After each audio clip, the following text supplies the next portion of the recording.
She had always been the quiet, responsible one, the kind of person who double checks everything, the kind who stays late if needed, the kind who carries work and silence at the same time. That morning felt normal. She walked into the office, placed her bag down, opened her system, and started reviewing yesterday's report. Everything looked perfect. She remembered clearly. She had stayed late to make sure there were no mistakes. But suddenly, her manager's voice cut through the room, sharp, loud, and angry. Everyone turned. Her body stiffened. She slowly stood up. "What is this report?" he said, throwing a printout on the table. "These numbers are completely wrong." Her heart almost dropped. Wrong? That wasn't possible. She stepped closer, her hands slightly trembling, and looked at the paper. The data had changed. This wasn't the version she submitted. Before she could say anything, "You need to be more responsible," he continued. "This is not acceptable." Silence filled the room. Her teammates looked at her, some confused, some just watching, and just like that, the blame landed on her. Now let us see what is the inner storm she is facing. Her throat tightened. Her mind started racing. But I checked everything. Why is this happening? Why am I always the one blamed?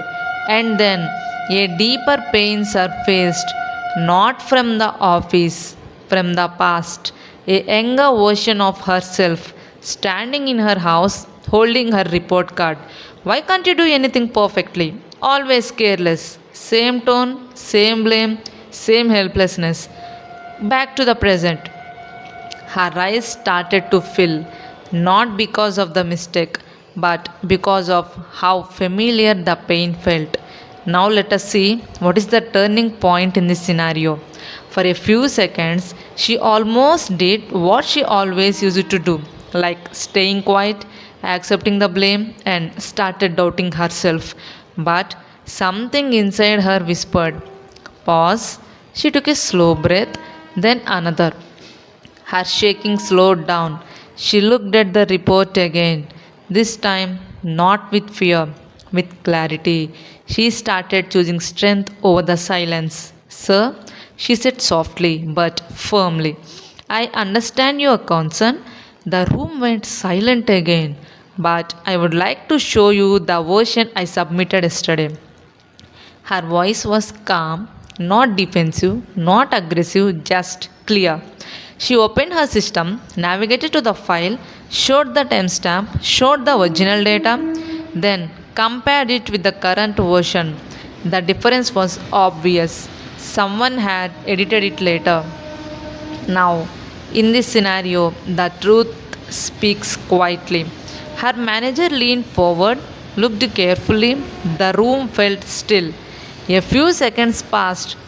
Then he said, "Oh, this was updated after your submission?" No apology, no sorry, just a shift in the tone. "Okay, we'll check who modified it." And just like that, the blame moved away. Now let us see the real victory. But something bigger had already happened inside her. For the first time, she didn't break. She didn't shut down completely.